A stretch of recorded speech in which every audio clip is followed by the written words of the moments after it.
Hi friends, welcome back to my channel. இப்போ நம்ம கிச்சனில் ஒரு அற்புதமான பாவக்காய் வச்சு ஒரு ஊறுகாய் எப்படி செய்யறதுன்னு பார்க்கலாம். புதுசாக பார்க்குறவங்க என் சேனலில் ப்ளீஸ் சப்போர்ட் பண்ணுங்கள், சப்ஸ்கிரைப் பண்ணிக்கோங்க. பக்கத்தில் இருக்க பெல் பட்டனை ஒன்று ப்ரெஸ் பண்ணால் நான் போடுற எல்லா வீடியோஸும் நோட்டிஃபிகேஷனும் உங்களுக்கு கிடைக்கும். இப்போ ரெண்டு பாவக்காய், கொஞ்சம் டேட்ஸு குருவெல்லாம் நீக்கிட்டு, இன்னும் கொஞ்சம் கருவேப்பிலையும் கொஞ்சம் புளி எடுத்துருக்குறேன். ஒரு பாத்திரம் நீங்கள் சூடாக்கிக்கோங்க, சீன்சட்டியை சூடாக்கிக்கோங்க. அதில் 3 இந்த மாதிரி குழிக்கரையில் நல்லெண்ணெய் ஆட் பண்ணிக்கோங்க. நல்லெண்ணெய் தான் ஆட் பண்ணணும், ஊறுகாய்க்கு ரொம்ப நல்லாயிருக்கும். எண்ணெய் நல்லா காயட்டும். காய்ஞ்ச பிறகு கொஞ்சம் கடுகு ஆஸ் யூஷுவலாக நம்ம ஆட் பண்ணிக்கலாம். கடுகு பொரிஞ்ச பிறகு கொஞ்சம் கருவேப்பிலையும் ஆட் பண்ணிக்கோங்க. ஆட் பண்ணிவிட்டு நம்ம நீல வாக்கில் கட் பண்ணி வச்சுக்கிற பாவக்காவை இது கூட ஆட் பண்ணிக்கோங்க. நல்லா வதங்கட்டாது, தண்ணி போடணும் ஊற்றாமல். அந்த எண்ணெயிலேயே இந்த கசப்புத்தனம் எல்லாம் மாறிடும். அதிலே நல்லா வதக்கிக்குங்க. இது நல்லா வதங்கிறதுக்கு கொஞ்சம் உப்பும் ஒரு அரை டீஸ்பூன் மஞ்சள் பொடியும் ஆட் பண்ணி நல்லா அது கிளறி விடுங்க. அதிலே கொஞ்சம் நேரம் அப்படியே வதங்கட்டது.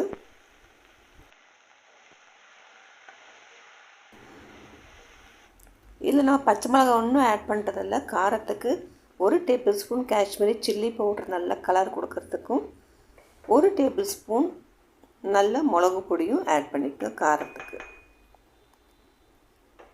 இது நல்லா கொஞ்சம் நேரம் அப்படியே எண்ணெயிலே வதங்கட்டும். இந்த சமயத்தில் நம்ம கரைச்சி வச்சுக்கிற புளியை அது கூட ஆட் பண்ணுங்க. பாதி சக்கையோடு ஆட் பண்ணிக்கோங்க. ஃபுல்லாக அதை வடிகட்ட வேண்டாம்.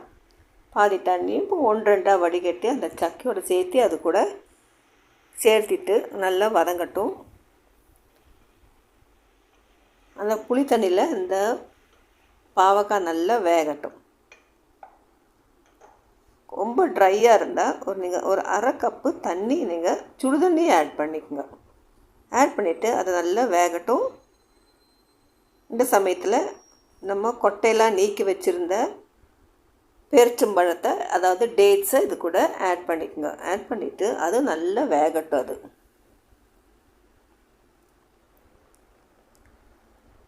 இப்போ தேவைக்கு தகுந்த மாதிரி உப்பு அது கூட சேர்த்துட்டு ஒரு வாட்டி நல்லா கிளறி விட்டுருங்க. இப்போ தண்ணியெலாம் வற்றி நல்லா வேக ஆரம்பிச்சிருச்சு. உங்களுக்கு இனிப்பு பத்தலைன்னு சொன்னால் ஒரே ஒரு கட்டை வெல்லம் அந்த மாதிரி சிறகிட்டு இந்த மாதிரி அது கூட சேர்த்திக்குங்க. சேர்த்திட்டு லிட்டு போட்டு மூடி வைங்க. சின்ன தீயில் ஒரு 5 நிமிஷம் அது அப்படியே வேகட்டும். இந்த எண்ணெயெல்லாம் தெளிஞ்சு வர்ற வரைக்கும் அது நல்லா வேகட்டும். அது இப்போ ஒரு 5 நிமிஷம் ஆகியிருக்கும். நம்ம திறந்து பார்க்கலாம். தண்ணியெலாம் நல்லா வற்றி எண்ணெயெலாம் மேலே நல்லா தெளிஞ்சு வந்திருக்குது. அவ்வளோதான், நம்மள்ட்ட சூப்பரான ஊறுகாய் ரெடி, பாவக்காய் ஊறுகாய் ரெடி. இது நீங்கள் நல்லா ஆறின பிறகு நல்லா ஏர்டைட் கண்டெய்னரில் போட்டு மூடி வச்சுக்கோங்க. ஃப்ரிட்ஜில் வச்சா ஒரு மாதம் கூட நிற்கும். இந்த வீடியோ பிடிச்சிருந்தால் லைக் பண்ணுங்கள், ஷேர் பண்ணுங்கள், சப்ஸ்கிரைப் பண்ணிக்கோங்க. ஓகே ஃப்ரெண்ட்ஸ், அடுத்த வீடியோவில் பார்க்கலாம். பாய், டேக் கேர்.